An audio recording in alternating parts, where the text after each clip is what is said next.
Today I've got various bits and pieces of vegetables to use up. I've got a bit of a celeriac and some parsnips and some wonky carrots, the remains of a bit of celery and so on, a half-used pepper. I'm going to make some vegetable soup today.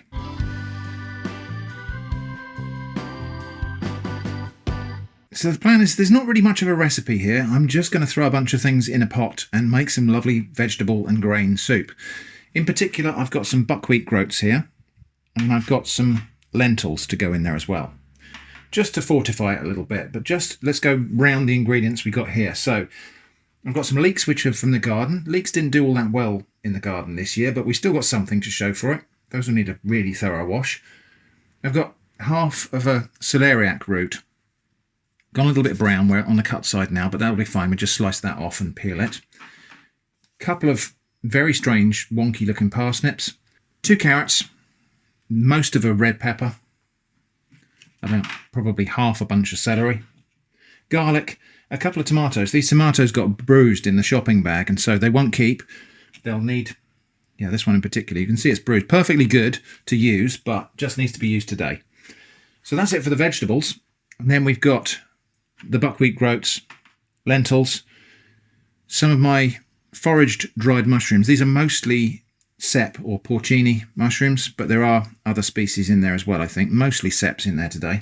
Got a bit of yeast extract for additional umami. Some low salt stock cubes because there's quite a lot of salt in that yeast extract, and I can add salt. Obviously, you can't take salt out. So I'm going to start with a low salt soup.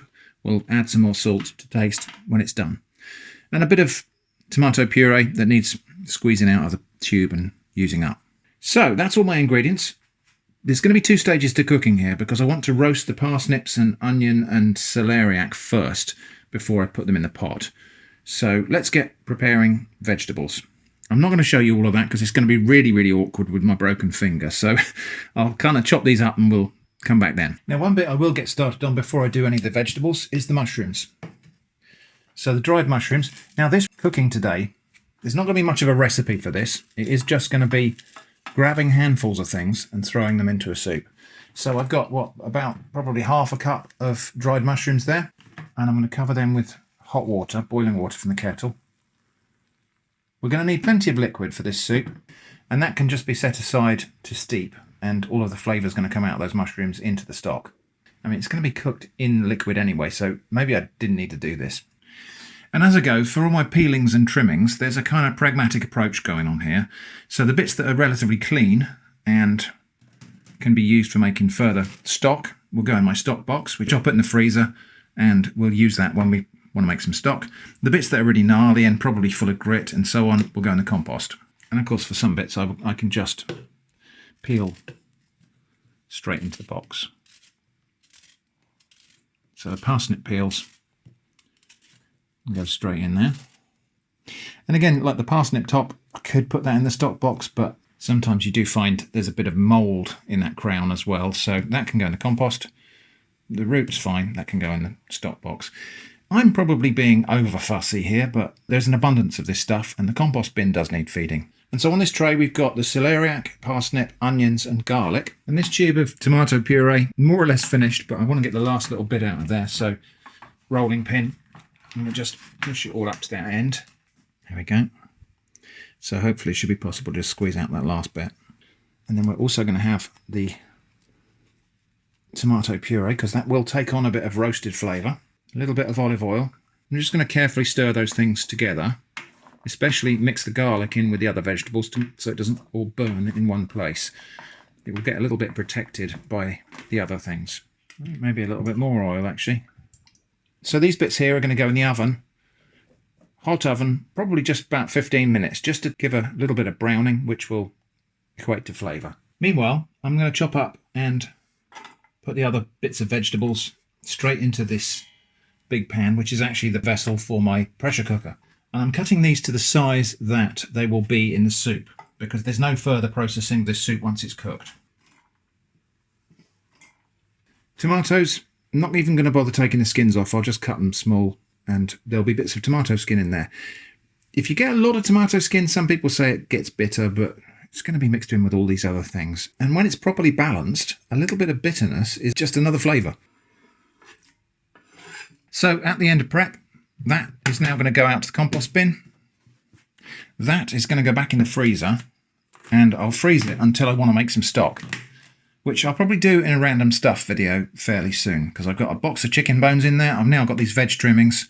We can make some lovely homemade stock. Time to just check up on these vegetables from the oven. And when my glasses have de-steamed, I'll take a look at those. I think they could do with a little bit longer. So, little stir around. I can see tiny little bits of browning happening in places, but I reckon probably another 10 minutes. So, lentils, red split lentils, just over half a cup there. A lot of people wash their lentils. I've never really found that necessary, but you do you. And we'll just pour them in slowly, as I did from the jar I took them out of. Just, you know, if there's anything in there that looks like it's not a lentil. Buckwheat, however, I will give a little rinse because it's a bit dusty. Now, it might well be that the dust we're rinsing off is just where a few of them have got crushed, and essentially it's buckwheat flour. Anyway, those are rinsed. Just going to let them dry. No particular reason to preheat the pan here because I will use the warming up phase to dry these off before they start to toast. No point wasting that heat.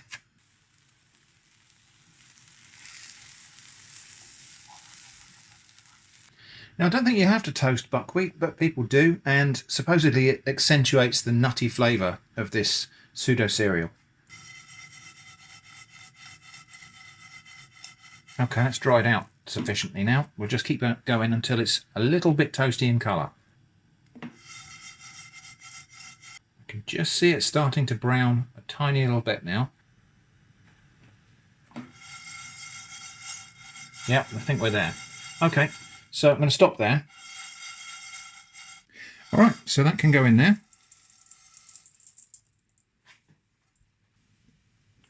Together with a couple of teaspoons of sweet paprika, about a teaspoonful of smoked paprika, dried mixed herbs.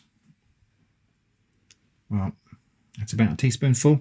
According to the jar, the mixture here is marjoram, basil, oregano and thyme. Interestingly, marjoram and oregano are nearly the same thing. From the garden, I've just got a few bay leaves and some rosemary. Twiggy bits can go in the stock box. Now, if I was just making this for me, I would also throw in some chili flakes in here, but Jenny's going to have some of this, and she's not so much of a fan of spicy. So I'm going to leave those out. I can always add them at the table. Right, that's the vegetables from the oven. Not deeply roasted. I didn't want them to be burnt to a frazzle, but you can see just little toasty corners on some of these chunks, and that will do. And obviously that's taken the kind of raw edge off that tomato puree as well, and I'm not going to waste this flavour that's stuck on this pan either. We'll deglaze that with some water from the kettle. There's not much stuck on there, but we might as well have it because we do need more liquid to go in this soup. So in addition to the deglaze, yeah, that was worth it. So we'll have one of these stock cubes, which interestingly says add to taste, nothing else, alluding to the fact that these are low salt stock cubes. I'm not on a low salt diet. My preference for salt, however, is lower than probably the norm. This is hot water, so that should dissolve in a moment. And then I'm going to have a good, generous, kind of heaped teaspoonful of yeast extract in here. So this has got a fair bit of salt in it. And like I say, salt is very much a preference thing. Some people like a lot of salt in their food. Some people can't tolerate a lot of salt in their food. One thing I do know is it's easier to add it than take it out. So the amount of liquid I think we need is just enough to cover this stuff here. So there's that. This is the liquid from the dried mushrooms, which I'll just pour in. In fact, what I'll do first, I'm going to scoop out those bits of dried mushroom first.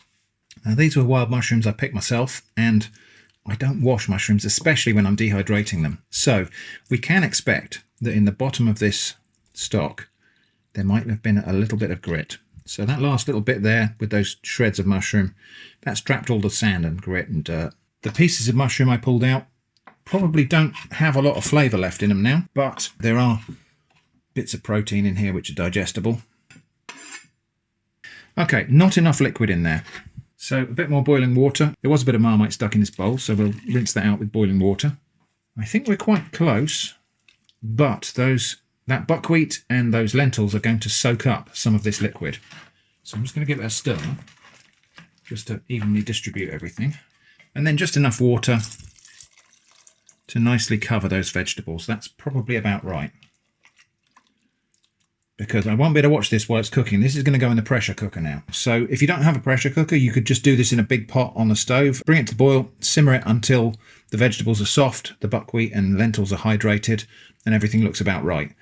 I'm going to put it on the soup setting in my pressure cooker, which will cook it in about half an hour. Actually, it turns out to be about 45 minutes because it has to warm up as well. Let's see what we got.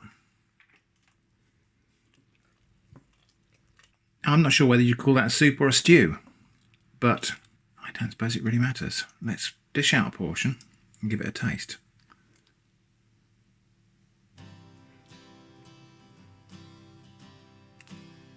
Right, a little bit of black pepper. Let's dig in, give that a little taste. It does need just a little bit more seasoning, so a tiny little pinch of salt.